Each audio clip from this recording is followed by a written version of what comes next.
ಇವತ್ತು ಸಿಕ್ಕಾಪಟ್ಟೆ ಮಳೆ ಬರೋ ಥರ ಕಾಣ್ತಾ ಇದೆ. ಹೆಂಗಾಗುತ್ತೆ ಜರ್ನಿ ಅಂತ ಗೊತ್ತಿಲ್ಲ, ಕಷ್ಟ ಆಗ್ಬೋದು ಮುಂದೆ. ಹಳೆ ಕಾಲದಲ್ಲಿ ಈ ಊರಲ್ಲಿ ರಾಜರಾಗಿದ್ದಂಥ ಒಬ್ರದ್ದು ರಾಜ ಸನ್ನಿಧಿಗೆ ಒಬ್ರು ಸನ್ಯಾಸಿ ಬಂದ್ರಂತೆ. ರಾಜರ ಹತ್ರ ಮೀಟ್ ಮಾಡಿದಾಗ, ಭೇಟಿಯಾದಾಗ ರಾಜರು ಚದುರಂಗ ಆಟ ಆಡೋಣ ಅಂತ ಆ ಸನ್ಯಾಸಿ ಅವ್ರನ್ನ ಚಾಲೆಂಜ್ ಮಾಡಿದ್ರಂತೆ. ಈ ದೇವಸ್ಥಾನದಲ್ಲಿ ಮೂರ್ತಿ ಇಲ್ಲ, ಅದೇ ಇದರದ್ದು ಒಂದು ಸ್ಪೆಷಾಲಿಟಿ. ಮೂರ್ತಿ ಇಲ್ಲದೆ ಇರೋ ಒಂದು ದೇವಸ್ಥಾನನ ಅಂತ ನಿಮ್ಗೆ ಅನಿಸ್ಬೋದು.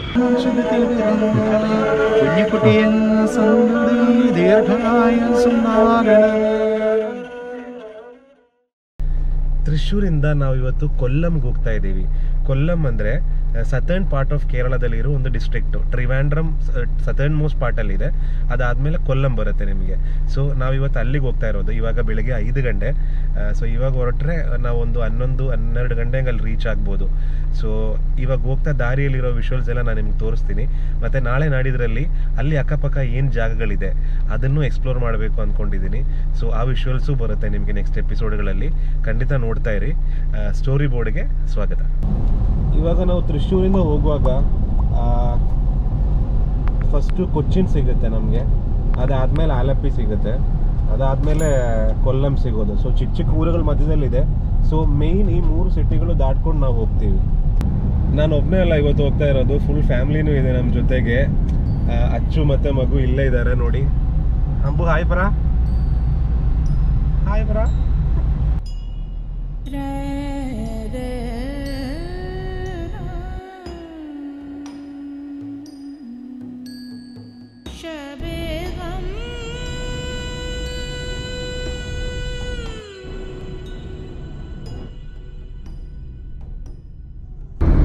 ಈಗ ಟೈಮು 7 ಗಂಟೆ ಆಗ್ತಾ ಇದೆ. ನಾವು ಕೊಚ್ಚಿನಿಗೆ ರೀಚ್ ಆಗಿದ್ದೀವಿ, ಎರ್ನಾಕುಲಂಗೆ. ಸೊ ಇಲ್ಲಿಂದ ಇನ್ನೂ ಇದೆ ಒಂದು 3 to 4 hours ಜರ್ನಿ ಇದೆ. ಇನ್ನು 4 hours ಮಿನಿಮಮ್ ಆಗುತ್ತೆ. ನಿಧಾನಕ್ಕೆ ಹೋಗ್ತಾ ಇದ್ದೀವಲ್ಲ, ಸೊ ತುಂಬ ಫಾಸ್ಟಾಗಿನೂ ಹೋಗ್ತಿಲ್ಲ. ಸೊ ಈಗ ನೆಕ್ಸ್ಟ್ ನಮಗೆ ಆಲಪ್ಪಿ ಸಿಗುತ್ತೆ. ಸೊ ಇಲ್ಲಿಂದ ರೈಟ್ ಎಲ್ಲ ಹೋದರೆ ನಮಗೆ ಟೌನಿಗೆ ಹೋಗ್ಬೋದು, ಕೊಚ್ಚಿನ್ ಟೌನಿಗೆ, ಎರ್ನಾಕುಲಂ ಟೌನಿಗೆ. ನಾವು ಬೈಪಾಸಲ್ಲೇ ಹೋಗ್ತಾ ಇದ್ದೀವಿ. ಸೊ ನಾವೇನು ಟೌನಿಗೆ ಹೋಗೋ ಅವಶ್ಯಕತೆ ಇಲ್ಲ. ಬಸ್ಸುಗಳು, ನೀವು ಬರೋ ಬಸ್ಸುಗಳು ಏನಾಗುತ್ತೆ, ಬ್ಯಾಂಗ್ಳೂರಿಂದ ಬರೋ ಬಸ್ಸುಗಳು ಕೆಲವೊಂದು ಟೌನಿಗೆ ಹೋಗಿ ಮತ್ತೆ ಜರ್ನಿ ಕಂಟಿನ್ಯೂ ಆಗುತ್ತೆ. ಟ್ರಿವಾಂಡ್ರಮ್ ಕಡೆ ಹೋಗ್ತಾ ಇರೋ ಬಸ್ಸುಗಳು ಕೆಲವೊಂದು, ಇವಾಗೆಲ್ಲ ತುಂಬ ಬಸ್ಸುಗಳು ಬೈಪಾಸಲ್ಲೇ ಟೌನ್ ಟಚ್ ಆಗದೆ ಡೈರೆಕ್ಟ್ ಹೋಗೋ ಬಸ್ಸುಗಳು ಇದೆ.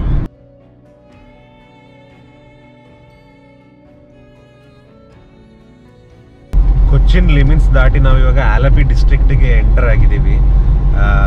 ಸಿಕ್ಕಾಪಟ್ಟೆ ಮಳೆ ಬರೋ ಥರ ಇದೆ, ಫುಲ್ ಮೂಡಿ ಆಗಿದೆ, ಕ್ಲೌಡಿ ಆಗಿದೆ ಅಟ್ಮಾಸ್ಫಿಯರು. ಈ ಹೋದ 1 ವಾರದಲ್ಲಿ ಈ ಥರ ಒಂದು ಅಟ್ಮಾಸ್ಫಿಯರ್ ಬೆಳಗ್ಗೆ ನಾವು ನೋಡಿಲ್ಲ. ಮಳೆ ನಿಂತಿತ್ತು, ಬಿಸಿಲು ಜಾಸ್ತಿ ಆಗಿತ್ತು. ಬಟ್ ಇವಾಗ ತಿರ್ಗಾ ವಾಪಸ್ ಇವತ್ತು ನಾವು ಹೋಗ್ತಾ ಇದ್ದೀವಿ. ಇವತ್ತು ಸಿಕ್ಕಾಪಟ್ಟೆ ಮಳೆ ಬರೋ ಥರ ಕಾಣ್ತಾ ಇದೆ. ಹೆಂಗಾಗುತ್ತೆ ಜರ್ನಿ ಅಂತ ಗೊತ್ತಿಲ್ಲ, ಕಷ್ಟ ಆಗ್ಬೋದು ಮುಂದೆ. ಯಾಕಂದರೆ ಜಾಸ್ತಿ ಮಳೆ ಬಿದ್ದರೆ ಹೈವೇಲಿ ಓಡಿಸೋದು ತುಂಬ ಕಷ್ಟ. ಆ್ಯಕ್ಚುಲಿ ಒಂಥರ ರಿಸ್ಕು ಇದೆ ಅದರಲ್ಲಿ. ಸೊ ನೋಡೋಣ, ನಿಧಾನಕ್ಕೆ ಹೋಗ್ತಾ ಇದ್ದೀನಿ.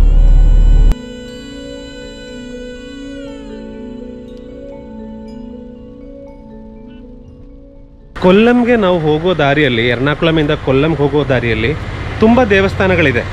ಫಸ್ಟ್ ದೇವಸ್ಥಾನ ನಾವು ಇವತ್ತು ಹೋಗ್ತಾ ಇರೋದು ಇಲ್ಲಿ ಅಂಬಲಪುರದಲ್ಲಿ ಶ್ರೀ ಕೃಷ್ಣ ಸ್ವಾಮಿ ಟೆಂಪಲ್ ಇದೆ. ಪಾರ್ಥಸಾರಥಿ ಟೆಂಪಲ್ ಅಂತಲೂ ಹೇಳ್ತಾರೆ ಇದಕ್ಕೆ. 17ನೇ ಸೆಂಚುರಿಯಲ್ಲಿ, 17th century AD ಇದ್ರದ್ದು ಈ ದೇವಸ್ಥಾನ ಇಲ್ಲಿ ಕನ್ಸ್ಟ್ರಕ್ಟ್ ಮಾಡಿರೋದು. ಸೊ ತುಂಬ ಹಳೆಯ ದೇವಸ್ಥಾನ, ತುಂಬ ಫೇಮಸ್ ದೇವಸ್ಥಾನ ಕೂಡ. ಸೊ ಈಗ ಹೋಗೋ ದಾರಿಯಲ್ಲೇ ಇದೆ. ಸೊ ಅದು ನಿಮಗೆ ತೋರಿಸ್ಬಿಟ್ಟು ಹೋಗೋಣ ಅಂದ್ಕೊಂಡು ನಾನು ಇಲ್ಲಿ ನಿಲ್ಲಿಸಿದ್ದೀನಿ. ದೇವಸ್ಥಾನಕ್ಕೆ ಹೋಗೋಣ. ಸೊ ಇನ್ನೊಂದು ವಿಶೇಷತೆ ಏನಂದರೆ, ಟಿಪ್ಪು ಸುಲ್ತಾನು ಕೇರಳನ ಇನ್ವೈಟ್ ಮಾಡಿದಾಗ, ಟಿಪ್ಪು ಸುಲ್ತಾನ್ದು ಅಟ್ಯಾಕ್ ನಡೆದಾಗ ಗುರುವಾಯೂರು ಟೆಂಪಲ್ ಇದೆಯಲ್ಲ, ತುಂಬ ಫೇಮಸ್ ಆಗಿರೋ ಗುರುವಾಯೂರು ಟೆಂಪಲು, ಆ ಟೆಂಪಲಲ್ಲಿ ಇದ್ದಿದ್ದು ವಿಷ್ಣುದು ಮೂರ್ತಿಯನ್ನು ಇಲ್ಲಿಗೆ ತಗೊಂಡು ಬಂದು ಇಲ್ಲಿ ದೇವಸ್ಥಾನ ಮಾಡಿದ್ದು ಅಂತ ಒಂದು ಕಥೆ ಇದೆ. ಸೊ ಇದೇ ಅಂಬಲಪುರ ಶ್ರೀಕೃಷ್ಣ ಸ್ವಾಮಿ ಟೆಂಪಲು. ಇಲ್ಲಿದು ಪಾಲ್ ಪಾಯಸ ಸಿಕ್ಕಾಪಟ್ಟೆ ಫೇಮಸ್ಸು. ಪಾಲ್ ಪಾಯಸ ಅಂದರೆ ಹಾಲಿನ ಪಾಯಸ, ಡೈಲಿ ಹಾಲಿನ ಪಾಯಸ ಮಾಡ್ತಾರೆ ಇಲ್ಲಿ. ಸೊ ಅದು ತುಂಬ ಡಿಮ್ಯಾಂಡ್ ಇರೋ ಪಾಯಸ ಅದು. ಈ ಶ್ರೀಕೃಷ್ಣ ದೇವಸ್ಥಾನದ ಹಿಂದೆ ಒಂದು ಕತೆ ಇದೆ. ಅದೇನೆಂದರೆ, ಹಳೆ ಕಾಲದಲ್ಲಿ ಈ ಊರಲ್ಲಿ ರಾಜರಾಗಿದ್ದಂಥ ಒಬ್ಬರದು ರಾಜ ಸನ್ನಿಧಿಗೆ ಒಬ್ಬರು ಸನ್ಯಾಸಿ ಬಂದ್ರಂತೆ. ಆ ಸನ್ಯಾಸಿ ಬಂದ್ಬಿಟ್ಟು ರಾಜರ ಹತ್ರ ಮೀಟ್ ಮಾಡಿದಾಗ, ಭೇಟಿಯಾದಾಗ ರಾಜರು ಚದುರಂಗ ಆಟ ಆಡೋಣ ಅಂತ ಆ ಸನ್ಯಾಸಿ ಅವ್ರನ್ನ ಚಾಲೆಂಜ್ ಮಾಡಿದ್ರಂತೆ. ಚದುರಂಗ ಆಟ ಅಂದರೆ ಆ ರಾಜರಿಗೆ ಸಿಕ್ಕಾಪಟ್ಟೆ ಇಷ್ಟ ಇದ್ದಿದ್ದ ಆಟ. ಸೊ ಇವಾಗಿನ ಚೆಸ್ಸು. ಸೊ ಈ ಚದುರಂಗ ಆಟ ಆಡೋಕ್ಕೆ ಚಾಲೆಂಜ್ ಮಾಡಿದರು. ಸೊ ಈ ಸನ್ಯಾಸಿ ಒಬ್ಬ ಬಡವ ಸನ್ಯಾಸಿ. ಸೊ ಅವರು ಸರಿ ಆಯಿತು ಅಂತ ಒಪ್ಕೊಂಡ್ರು. ಸೊ ಚದುರಂಗ ಆಟ ಗೆದ್ದರೆ ನಿಮ್ಗೆ ಏನು ಬೇಕು ಅಂತ ನೀವೇ ಡಿಸೈಡ್ ಮಾಡ್ಬೋದು ಅಂತ ರಾಜರು ಸನ್ಯಾಸಿ ಅವ್ರಿಗೆ ಹೇಳಿದರು. ಸನ್ಯಾಸಿ ಅವರು ಸರಿ ಆಯಿತು, ನನಗೇನು ಜಾಸ್ತಿ ಏನು ಬೇಡ, ತುಂಬ ದೊಡ್ಡದಾಗಿ ಏನು ಬೇಡ, ನಾನು ಒಬ್ಬ ಬಡವ ಸನ್ಯಾಸಿ, ನಾನೇನು ಆಸೆ ಪಡ್ತಾ ಇಲ್ಲ. ಆದರೆ ನನಗೆ ಒಂದೇ ಒಂದು ಕಂಡೀಷನ್ ಇರೋದು, ಅಕಸ್ಮಾತ್ ನಾನು ಗೆದ್ದರೆ ಈ ಚದುರಂಗದ್ದು ಬಾಕ್ಸ್ ಇದೆಯಲ್ಲ, ಚತುರಗಳಿದೆಯಲ್ಲ, ಸೊ ಫಸ್ಟ್ ಬಾಕ್ಸಲ್ಲಿ ಒಂದು ಧಾನ್ಯ, ಅದು ಅಕ್ಕಿ ಆಗ್ಬೋದು, ಏನಾದರೂ ಆಗ್ಬೋದು, ಒಂದು ಧಾನ್ಯ ಇಡಬೇಕು. ಸೆಕೆಂಡ್ ಬಾಕ್ಸಲ್ಲಿ 2 ಧಾನ್ಯ ಇಡಬೇಕು. ಥರ್ಡ್ ಬಾಕ್ಸಲ್ಲಿ 4 ಧಾನ್ಯ. ಫೋರ್ತ್ ಬಾಕ್ಸಲ್ಲಿ ಬಂದುಬಿಟ್ಟು 8 ಧಾನ್ಯ.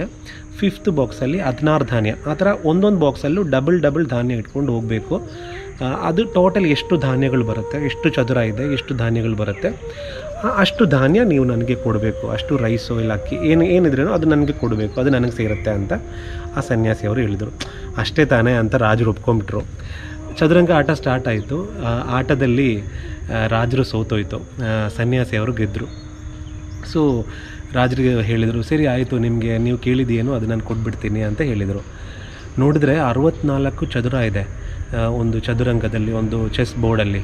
ಈ 64 ಚದುರದಲ್ಲಿ ಅಷ್ಟೊಂದು ಧಾನ್ಯಗಳು ಅವರು ಹೇಳಿದ ಪ್ರಕಾರ ನೋಡಿದರೆ ಸಿಕ್ಕಾಪಟ್ಟೆ ಧಾನ್ಯ ಬೇಕಾಗತ್ತೆ.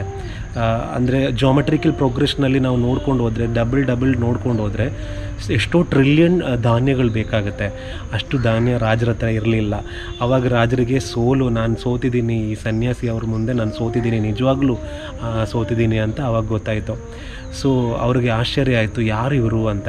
ಸೊ ರಾಜರು ಅವರಿಗೆ ಕೇಳಿದರು, ಯಾರು ನೀವು, ನಿಜವಾಗ್ಲೂ ಯಾರು, ನಿಜ ಹೇಳಿ ಅಂತ ಹೇಳಿದಾಗ ಆ ಸನ್ಯಾಸಿ ಅವ್ರದ್ದು ಒರಿಜಿನಲ್ಲು ನಿಜವಾದ ಅವತಾರವನ್ನು ರಾಜರಿಗೆ ತೋರಿಸಿದರು. ಆ ಸನ್ಯಾಸಿ ಶ್ರೀಕೃಷ್ಣ ದೇವರಾಗಿದ್ದರು. ಸೊ ಶ್ರೀಕೃಷ್ಣ ದೇವರು ಆ ಸನ್ಯಾಸಿ ರೂಪದಲ್ಲಿ ಈ ಊರಿಗೆ ಬಂದು ಈ ಊರಲ್ಲಿರೋ ರಾಜ ಜೊತೆಗೆ ಆ ಚದುರಂಗ ಆಟ ಆ ರಾಜರನ್ನ ಸೋಲಿಸಿದೆ ಅಂತ ಒಂದು ಕಥೆ ಇರೋದು. ಸೊ ಅವಾಗ ರಾಜ ಹೆಲ್ಪ್ಲೆಸ್ ಆಗಿ ಹೇಳಿದರು, ನಾನು ಏನು ಮಾಡಲಿ, ನಾನು ಸೋತೋಗಿದ್ದೀನಿ ನಿಮ್ಮ ಮುಂದೆ, ನೀವು ಎಷ್ಟೋ ದೊಡ್ಡವರು, ನೀವು ಕೇಳಿದ್ರೆ ನಾನು ಕೊಡೋಕ್ಕಾಗಲ್ಲ ನಿಮಗೆ ಅಂತ ಹೇಳಿದಾಗ ದೇವರು, ನನಗೇನು ಬೇಡ, ನೀವು ನನಗೆ ಕೊಡಬೇಕು ಅಂತ ಇದ್ದ ಧಾನ್ಯ ಇದೆಯಲ್ಲ, ಅದನ್ನು ನೀವು ದಿನ ಇಲ್ಲಿ ಬಡವ ಜನರಿಗೆ ಊಟ ಹಾಕಿ ಪಾಯಸ ಮಾಡಿ ಅಂತ ಹೇಳಿ ಅವರಿಗೆ ಆಶೀರ್ವಾದ ಮಾಡಿದರು ರಾಜರಿಗೆ. ಇದು ಕತೆ, ಇದ್ರ ಹಿಂದೆ ಇರೋ. ಅದಕ್ಕೆ ತಕ್ಕಂತೆ ಇಲ್ಲಿ ಡೈಲಿ ಅನ್ನದಾನ ಆಗಲಿ, ಇಲ್ಲ ಪಾಯಸ, ಅಂಬಲಪುಳ ಹಾಲಿನ ಪಾಯಸ ಅಂದರೆ ಸಿಕ್ಕಾಪಟ್ಟೆ ಫೇಮಸ್ಸು. ತುಂಬ ಟೇಸ್ಟ್ ಅದಕ್ಕೆ. ಒಂದ್ಸರಿ ಕುಡಿದ್ರೆ ತಿರ್ಗಾ ಮತ್ತೆ ಕುಡಿಬೇಕು ಅಂತ ಅನಿಸುತ್ತೆ ಅಂತ ಹೇಳ್ತಾರೆ. ನಾನು ಒಂದ್ಸರಿ ಕುಡಿದಿದ್ದೀನಿ, ತುಂಬ ಚೆನ್ನಾಗಿರುತ್ತೆ. ಅದನ್ನು ಡೈಲಿ ಮಾಡ್ತಾರೆ. ಅದ್ರ ಜೊತೆಗೆ ಗುರುವಾಯೂರಪ್ಪನದು, ಈ ಗುರುವಾಯೂರದು ದೇವರು ಏನಿದೆ, ಗುರುವಾಯೂರದ ದೇವಸ್ಥಾನ ಏನಿದೆ, ಅದಕ್ಕೂ ಇದಕ್ಕೂ ಒಂದು ಕನೆಕ್ಷನ್ ಇದೆ ಅಂತ ನಾನು ಹೇಳಿದೆ ಅಲ್ಲ. ಸೊ ಗುರುವಾಯೂರಪ್ಪನದು ಸ್ಟ್ಯಾಚ್ಯೂ, ಅಲ್ಲಿದ್ದು ಮೂರ್ತಿ ಏನಿದೆ, ಅಲ್ಲಿ ಟಿಪ್ಪು ಸುಲ್ತಾನ್ದು ಇನ್ವೇಷನ್ ಆದಾಗ ಇಲ್ಲಿಗೆ ಒಂದು 12 ವರ್ಷಕ್ಕಂತ ಇಲ್ಲಿಗೆ ಕಾಪಾಡೋಕ್ಕಂತ ತಂದಿಟ್ಟರು, ಸೇಫಾಗಿ ಇಟ್ಕೊಳ್ಳೋಕ್ಕೆ ಅಂತ ಅಲ್ಲಿಂದ ತಂದಿದ್ದಾರೆ ಅಂತ ನಾನು ಆವಾಗಲೇ ಹೇಳಿದೆ ಅಲ್ಲ. ಸೊ ಅದಾದಮೇಲೆ ವಾಪಸ್ ತಗೊಂಡು ಹೋಗಿದೆ, ಇವಾಗ ಅಲ್ಲಿದೆ ಅದು ಅಂತ ಐತಿಹ್ಯ ಇರೋದು, ಕತೆ ಇರೋದು. ಸೊ ಇಲ್ಲಿಂದ ವಾಪಸ್ ತಗೊಂಡು ಹೋಗುವಾಗ ಗುರುವಾಯೂರಪ್ಪನದು ಒಂದು ಆಸೆ ಏನಿತ್ತು ಅಂದರೆ, ಅವರು ಡೈಲಿ ಮಧ್ಯಾಹ್ನ ಪೂಜೆ ಆದಮೇಲೆ ಈ ಪಾಯಸ ಕುಡಿಯೋಕ್ಕಂತ ಗುರುವಾಯೂರಿಂದ ಇಲ್ಲಿಗೆ ಬರ್ತಾರೆ, ಇಲ್ಲಿಗೆ ಬರ್ತಾರೆ, ಈ ಅಂಬಲಪುಳ ದೇವಸ್ಥಾನಕ್ಕೆ ಬರ್ತಾರೆ ಅಂತ ಒಂದು ಕಥೆನೂ ಇದೆ. ಸೊ ಗುರುವಾಯೂರಪ್ಪನ ಡೈಲಿ ಬರೋದಕ್ಕೆ ಇಲ್ಲಿ ಪಾಯಸ ಮಾಡ್ತಾ ಇರ್ಬೋದು, ಇಲ್ಲ ಅಂದರೆ ಇಲ್ಲಿ ಜನರಿಗೆ ಅವತ್ತು ರಾಜರು ಕಾಲದಿಂದ ಅದನ್ನು ಫಾಲೋ ಮಾಡ್ತಾ ಇರ್ಬೋದು. ಒಟ್ಟಿನಲ್ಲಿ ಸಕ್ಕತ್ತಾಗಿ ಟೇಸ್ಟಾಗಿರೋ ಹಾಲಿನ ಪಾಯಸ ಇಲ್ಲಿ ಡೈಲಿ ಕೊಡ್ತಾರೆ, ಅನ್ನದಾನವೂ ಇದೆ. ಸೊ ಇದೆರಡು ವಿಷಯಗಳು ನಿಮಗೆ ಹೇಳಬೇಕು ಅಂತ ಅನಿಸಿತ್ತು ಈ ದೇವಸ್ಥಾನಕ್ಕೆ ಬಂದಾಗ.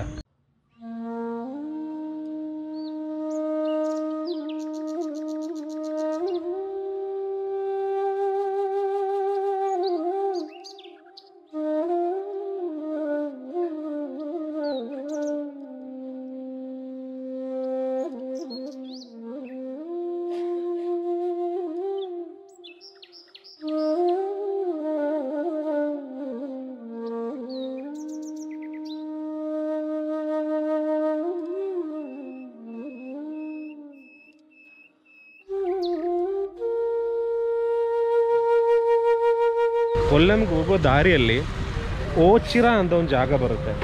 ಓಚಿರ ಆ್ಯಕ್ಚುಲಿ ಸಿಕ್ಕಾಪಟ್ಟೆ ಫೇಮಸ್. ಏನಕ್ಕಂದರೆ ಓಚಿರದಲ್ಲಿ ಒಂದು ದೇವಸ್ಥಾನ ಇದೆ.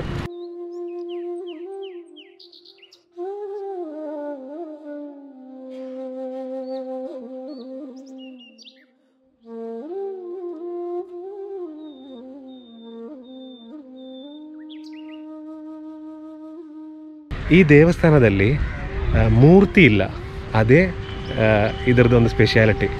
ಮೂರ್ತಿ ಇಲ್ಲದೆ ಇರೋ ಒಂದು ದೇವಸ್ಥಾನನ ಅಂತ ನಿಮ್ಗೆ ಅನಿಸ್ಬೋದು. ಮೂರ್ತಿ ಇಲ್ಲ ಅಂದರೆ ಪರಬ್ರಹ್ಮನ ಇಲ್ಲಿ ಪೂಜೆ ಮಾಡೋದು. ಪರಬ್ರಹ್ಮಂಗೆ ಮೂರ್ತಿ ಇಲ್ಲ ಅಲ್ಲ, ಸೊ ಆ ಪರಬ್ರಹ್ಮನ ಇಲ್ಲಿ ಪೂಜೆ ಮಾಡ್ತಾರೆ. ಈ ದೇವಸ್ಥಾನದ ಕಾಂಪೌಂಡ್ ಒಳಗಡೆ ಒಂದು ಕ್ವಾರಂಟೈನ್ ಸೆಂಟರ್ ಕೂಡ ಇದೆ. 100 ರೂಮ್ಸ್ ಮೇಲಿದೆ ಆ ಕ್ವಾರಂಟೈನ್ ಸೆಂಟ್ರಲ್ಲಿ. ಸೊ ಅದು ಒಂದು ಸ್ಪೆಷಾಲಿಟಿ ಅಲ್ವಾ. ಯಾಕಂದರೆ ನಾರ್ಮಲಿ ದೇವಸ್ಥಾನದ್ದು ಕಾಂಪೌಂಡ್ ಒಳಗಡೆ ಆ ಥರ ಎಲ್ಲ ನಾವು ನೋಡಲ್ಲ. ಬಟ್ ಅದೊಂದು ಸೋಷಿಯಲ್ ರೆಸ್ಪಾನ್ಸಿಬಲ್ ಆಗಿ ಒಂದು ಕೆಲಸ ಅವ್ರು ಮಾಡಿರೋದು ತುಂಬ ಒಳ್ಳೆಯ ಒಂದು ವಿಷಯ ಅಂತ ಅನಿಸಿತು ನನಗೆ. ಈ ದೇವಸ್ಥಾನ ಹತ್ರ ಬಂದಿದ್ದೀವಿ ನಾವು.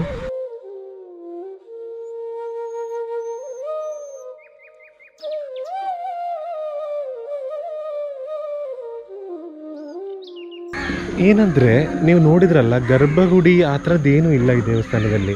ಈ 2-3 ಆಲದ ಮರಗಳಿದೆ ಅಲ್ಲ, ಈ ಆಲದ ಮರಗಳಲ್ಲೇ ಪೂಜೆ ನಡೀತಾ ಇರೋದು. ಮತ್ತು ಈ ಥರ ಒಂದು 2-3 ಮಂಟಪಗಳಿದೆ.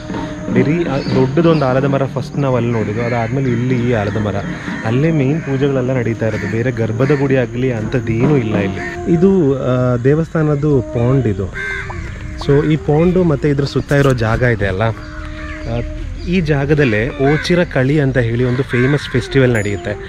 ಸೊ ಅದು ಪ್ರತಿ ವರ್ಷ ನಡೆಯೋ ಫೆಸ್ಟಿವಲ್ ಅದು ಆ್ಯಕ್ಚುಲಿ 2 ಊರವರು ಮಧ್ಯೆ ಇರೋ ಒಂದು ಫೈಟ್ ಅದು ಇಲ್ಲಿದು ಮಾರ್ಷಲ್ ಆರ್ಟ್ಸ್ ಇದೆ ಅಲ್ಲ, ಕಳ್ಳರಿ ಫೈಟು, ಅದು ಆ ಥರದ್ದೆಲ್ಲ ಯೂಸ್ ಮಾಡಿಕೊಂಡು 2 ಊರವ್ರ ಮಧ್ಯೆ ನಡೆಯೋ ಫೈಟು. ಅದೊಂದು ದೊಡ್ಡ ಫೆಸ್ಟಿವಲ್ ಥರ ಇಲ್ಲಿ ಮಾಡ್ತಾರೆ. ತುಂಬ ಚೆನ್ನಾಗಿರುತ್ತೆ, ಪ್ರತಿ ವರ್ಷ ನಡೆಯುತ್ತೆ. ಅದು ಆ್ಯಕ್ಚುಲಿ ಈ ಪಾಂಡು ಮತ್ತು ಈ ಸುತ್ತಮುತ್ತ ಇರೋ ಜಾಗದಲ್ಲಿ ನಡೆಯುತ್ತೆ. ಒಂದು ಕಡೆ ಒಂದು ಟೀಮ್ ನಿಂತಿರುತ್ತೆ, ಇನ್ನೊಂದು ಕಡೆ ಇನ್ನೊಂದು ಟೀಮ್ ನಿಂತಿರುತ್ತೆ, ಅವ್ರ ಮಧ್ಯೆ ಫೈಟ್ ಆಗುತ್ತೆ.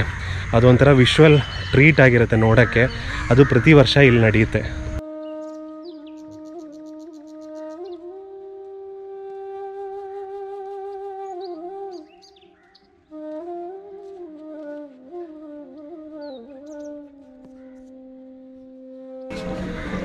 ಈ ಓಚಿರ ದೇವಸ್ಥಾನಕ್ಕೆ ದಕ್ಷಿಣ ಕಾಶಿ ಅಂತೇನೋ ಒಂದು ಹೆಸರಿದೆ, ಸೌತ್ ಕಾಶಿ. ತುಂಬ ಒಂಥರ ವಾತಾವರಣ ಸಿಕ್ಕಾಪಟ್ಟೆ ತುಂಬ ಚೆನ್ನಾಗಿದೆ. ಮರಗಳು, ಮಂಟಪಗಳು, ಆಲದ ಮರಗಳು, ಅದೇ ಮೇನ್ ಸ್ಪೆಷಾಲಿಟಿ. ನೇಚರ್, ಒಂದು ಕಾಡು ಒಳಗಡೆ ಇಲ್ಲ ಒಂದು ನೇಚರ್ಗೆ ತುಂಬ ಕ್ಲೋಸ್ ಆಗಿ ಒಂದು ದೇವಸ್ಥಾನ ಕಟ್ಟಿದ್ದಾರೆ. ಸೊ ನೀವು ಯಾವಾಗಾದರೂ ಈ ಜಾಗದಲ್ಲಿ ಪಾಸ್ ಆದರೆ ಖಂಡಿತ ಈ ದೇವಸ್ಥಾನಕ್ಕೆ ಬರಬೇಕು ಅಂತ ನಾನು ಹೇಳ್ತೀನಿ.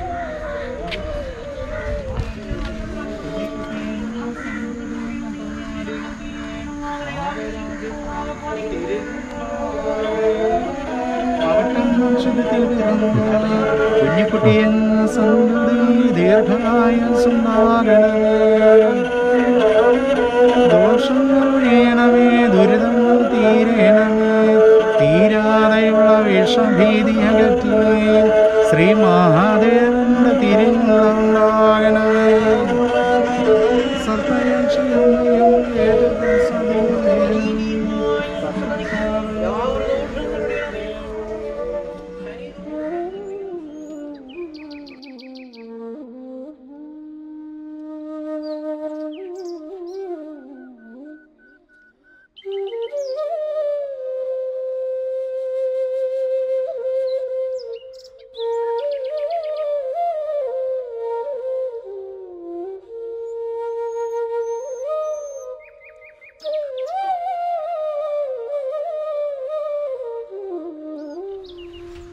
ಈ ಮೋಸ್ಟ್ಲಿ ಶಬರಿಮಲೆಗೆ ಹೋಗಿ ಬಂದಿರೋರು ಮಾಲೆ ಇಲ್ಲಿ ನೇತಾಕೋದು ಅನಿಸುತ್ತೆ. ಹೋಗಿ ಬಂದಮೇಲೆ ತುಂಬ ಆ ಥರ ಮಾಲೆಗಳಿದೆ ಇಲ್ಲಿ.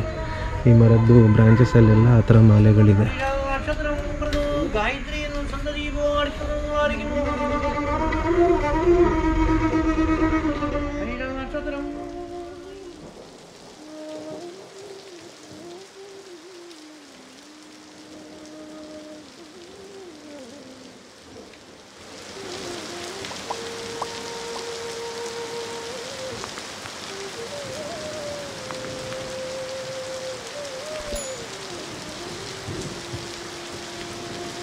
ಸೊ ಇವಾಗ ನಾವು ನೋಡಿದ್ದು ಕೊಲ್ಲಂ ಡಿಸ್ಟ್ರಿಕ್ಟಲ್ಲಿರೋ ಓಚಿರಾ ಟೆಂಪಲ್ಲು.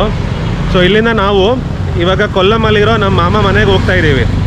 ಸೊ ಇವತ್ತಲ್ಲಿ ಹೋಗ್ಬಿಟ್ಟು ಸ್ವಲ್ಪ ರೆಸ್ಟ್ ತಗೊಂಡು ನಾಳೆ ನಾನು ನಿಮಗೆ ಅಲ್ಲೊಂದು ಶಿವಗಿರಿ ಮಠ ಇದೆ, ಆ ಮಠ ತೋರಿಸ್ತೀನಿ. ಅದಾದಮೇಲೆ ವರ್ಕಲ ಬೀಚ್ ಅನ್ನೋ ಒಂದು ತುಂಬ ಫೇಮಸ್ ಬೀಚ್ ಇದೆ, ಆ ಬೀಚ್ ಕೂಡ ನಾನು ನಿಮ್ಗೆ ತೋರಿಸ್ತೀನಿ. ಸೊ ಬರೋ ಎಪಿಸೋಡ್ಗಳನ್ನ ಖಂಡಿತ ಮಿಸ್ ಮಾಡದೆ ನೋಡಿ. ಸೊ ಒಳ್ಳೆ ವಿಶ್ವಲ್ಸ್ ಇರುತ್ತೆ, ಮಿಸ್ ಮಾಡಬೇಡಿ. ಸೊ ಹೋಗ್ತಾ ಇದ್ದೀವಿ ಕೊಲ್ಲಂಗೆ.